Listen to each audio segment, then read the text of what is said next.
My golden child brother fell face first into the wedding cake I made, and I refused to help him. Our mom couldn't handle it and tried to ruin everything. I, Emma, 28F, come from a middle-class family in a small Midwestern town. My parents, Tom, 58M, and Linda, 56F, worked tirelessly to provide for us. Dad was a high school English teacher, and Mom worked as a nurse at the local hospital. They instilled in us the values of hard work and humility, always emphasizing that character matters more than material possessions. Growing up, our house was modest but filled with love. We had weekly game nights, where we'd gather around our old, scratched dining table to play board games. Mom would make her famous chocolate chip cookies, and Dad would regale us with stories from his teaching days. Those nights are some of my fondest childhood memories. My older brother, Jake, 32M, and I were close as kids. We'd spend hours building elaborate Lego structures or exploring the woods behind our house. Jake was always the leader in our adventures, his imagination running wild as he created fantastical stories about the magical creatures inhabiting our backyard. Things started to change when Jake entered high school. He was always bright, but in his freshman year, he really started to excel academically. His teachers praised his intelligence, and he began to win awards in various academic competitions. I was proud of him, but I also felt a growing shadow as Jake's achievements began to overshadow my own average performance.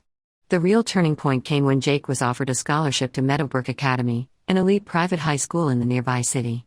It was a prestigious opportunity, one that our parents couldn't pass up despite the financial strain of additional expenses not covered by the scholarship. They took on extra shifts and cut back on expenses to make it work. From the moment Jake started at Meadowbrook, it was like he entered a different world. He made friends with kids from wealthy families, started using words we'd never heard before, and began to show disdain for our modest lifestyle. The first time he brought home a friend from school, I overheard him apologizing for our quaint house. I remember feeling a mix of embarrassment and anger. This was our home, the place where we'd made so many happy memories. As Jake's high school years progressed, the divide between us grew wider. He rarely joined our family game nights anymore, always claiming he had too much homework or plans with his new friends. When he did join us, he'd make snide comments about how provincial our traditions were. It hurt to see the brother I once idolized turning into someone I barely recognized. Despite the changes in Jake, our parents continued to praise his every achievement. They'd proudly tell anyone who'd listen about Jake's perfect grades, his position as captain of the debate team, and the prestigious universities that were already showing interest in him. Meanwhile, my solid B average and participation in the school choir barely seemed to register. I tried not to be resentful, throwing myself into my own interests.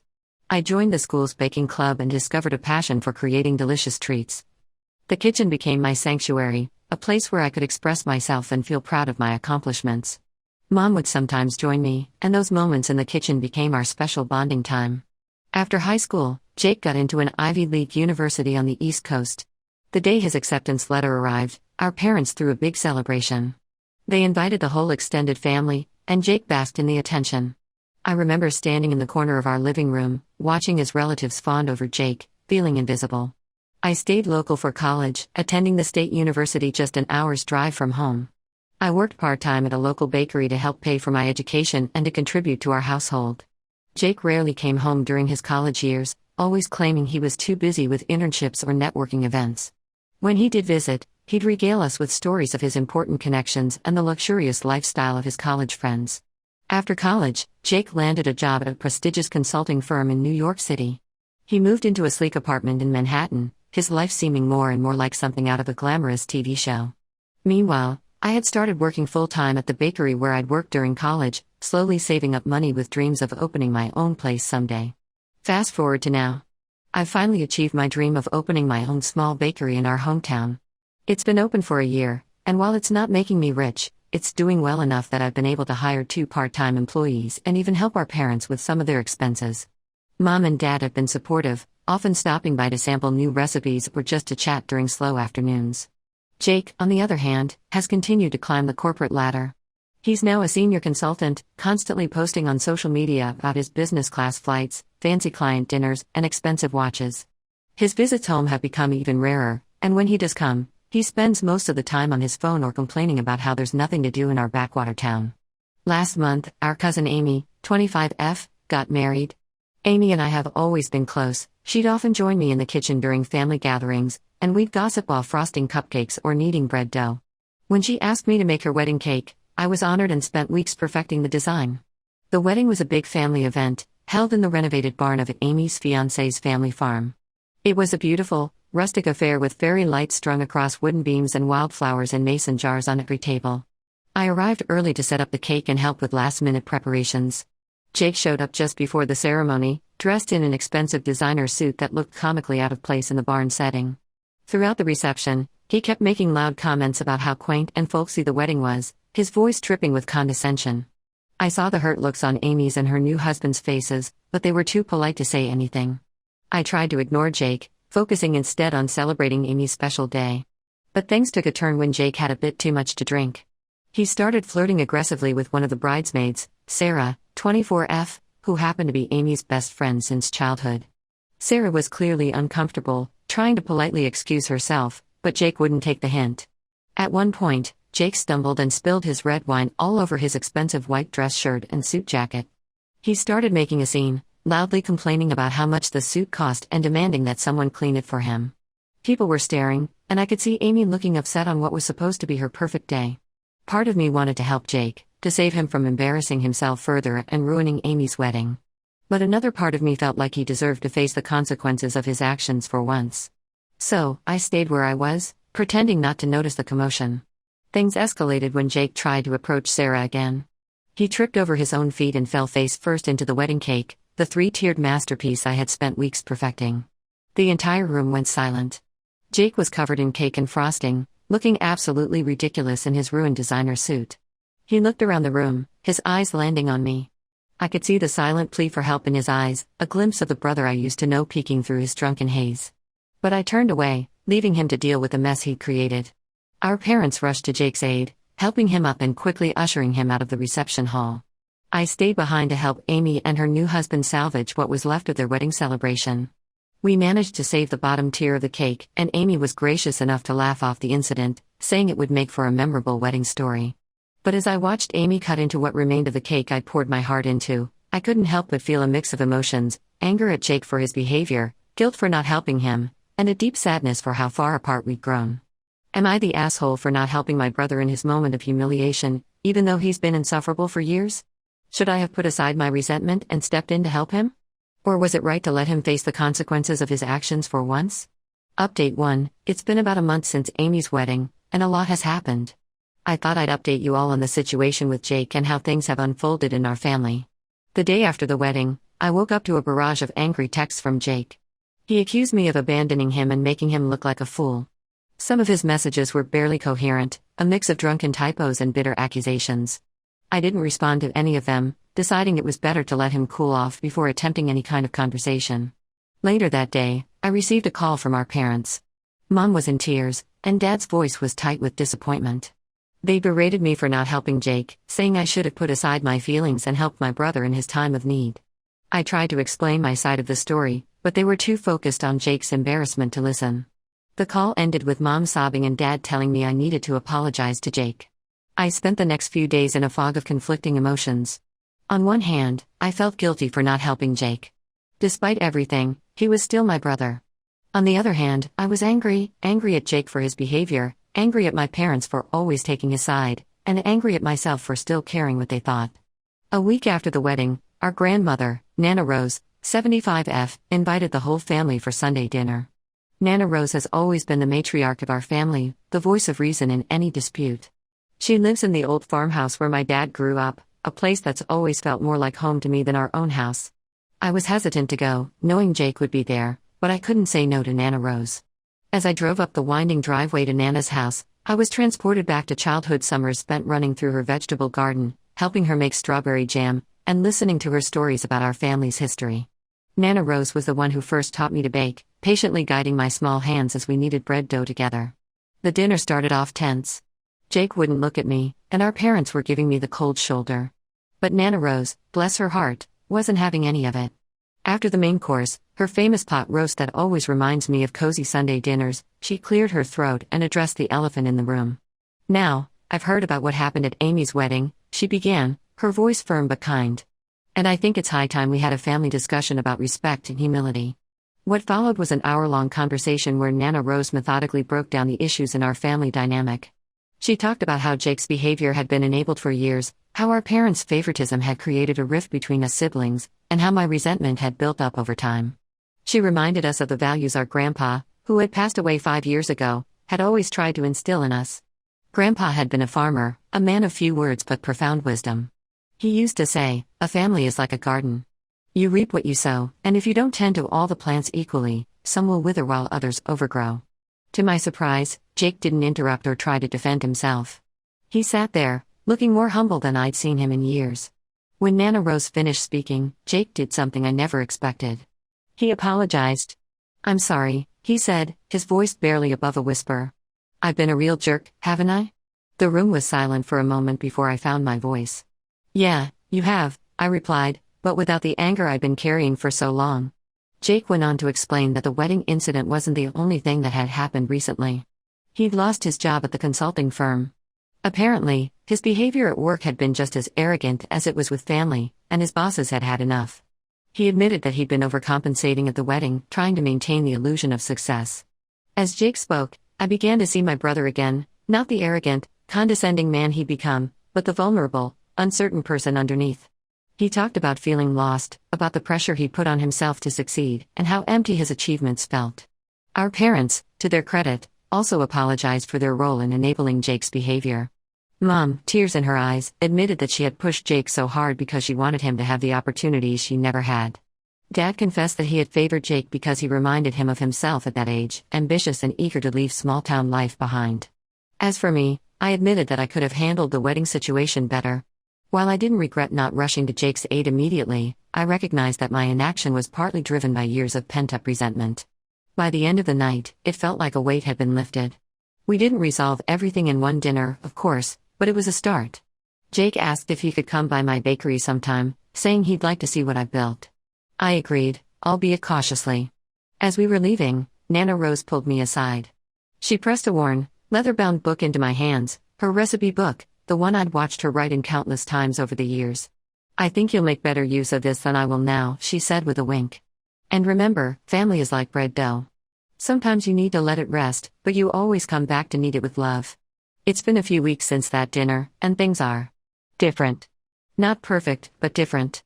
Jake has been making an effort to be less arrogant, and our parents have been more conscious about treating us equally. Jake has started coming to the bakery, not just to visit but to help out. He's terrible at baking, but he's trying, and that means more to me than I can express. As for me, I'm trying to let go of some of my old resentments. It's not easy, years of feeling second best don't disappear overnight. But I'm working on it, one day at a time. I know we have a long way to go, but for the first time in years, I feel hopeful about my relationship with my brother and my place in our family. I'll keep you all updated on how things progress. Update 2: It's been another 2 months since my last update, and I wanted to share the progress we've made as a family, as well as some new challenges that have arisen. After our family dinner at Nana Rose's, Jake and I started to rebuild our relationship. He's been coming to the bakery regularly, not just to visit but to actually help out. At first, it was a bit of a disaster. He nearly ruined a batch of croissants and somehow managed to get flour in places I didn't even know existed in my kitchen. But he's been persistent, and I have to admit, it's been nice having him around. One day, as we were closing up the bakery, Jake confessed that he'd always been a bit jealous of my ability to create something tangible with my hands. "All those years in consulting," he said, "and I never once got to see or taste the results of my work. But here, every day, you're making something real that brings joy to people." That conversation led to us starting a new tradition of Sunday brunches where we take turns cooking for each other.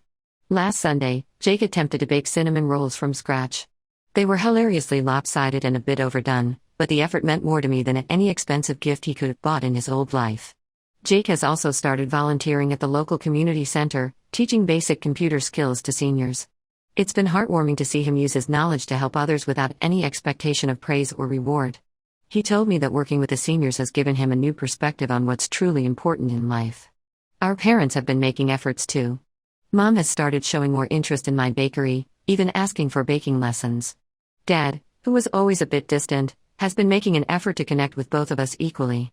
He's been helping me with some business planning for the bakery and has been brainstorming ideas with Jake for potential new career paths. However, just as things were improving between us, a new problem arose. Our parents, particularly our mom, seemed to be struggling with the shift in family dynamics. About a month ago, We had another family dinner, this time at our parents' house. Jake and I arrived together, chatting amiably about a funny incident that had happened at my bakery involving a mix-up between salt and sugar in a batch of cookies. The moment we walked in, I could sense something was off with Mom. She seemed tense, her smile a bit too forced as she greeted us. Throughout dinner, Mom kept trying to bring up Jake's old job, asking if he'd heard back from any of his important connections. When Jake politely changed the subject, talking instead about his volunteer work, Mom's face fell. I could see the disappointment in her eyes, and it made me uneasy. After dinner, as Jake was helping Dad with the dishes, another new development, Mom pulled me aside into the living room. The room was filled with framed photos of our family, and I couldn't help but notice how many of them featured Jake's achievements, his high school graduation, college acceptance, first job offer. It was like a shrine to his past success. "Emma, don't you think you should be encouraging Jake to get back into the corporate world?" she asked, her voice low. "All this bakery talk and volunteer work. It's not really suitable for someone of his caliber, is it?" I was shocked. "Mom, Jake seems happier now than he has in years," I replied. "Isn't that what's important?"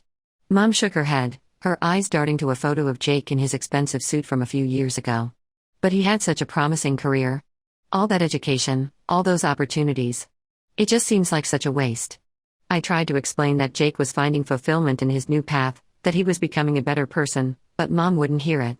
She seemed fixated on the idea of Jake returning to his high-flying corporate life. This conversation opened my eyes to a troubling reality. While Jake and I were working on our issues, our parents, especially Mom, were struggling to adapt to the new family dynamic. They had built so much of their pride around Jake's corporate success that they couldn't see the value in his personal growth. Over the next few weeks, this became a recurring issue. Mom would make subtle, and sometimes not so subtle, comments about Jake getting back on track. She'd send him job listings for corporate positions and talk about connections she could leverage for him. One particularly tense moment came during a family barbecue. Jake was excitedly telling everyone about a group of seniors he'd helped set up email accounts for the first time. The joy on his face was palpable as he described how one elderly woman had teared up at being able to see photos of her great-grandchildren who lived across the country.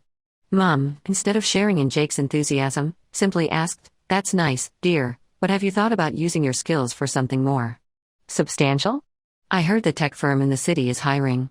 The light dimmed in Jake's eyes, and I felt a surge of protectiveness I hadn't experienced since we were kids. Before I could say anything, though, Dad stepped in.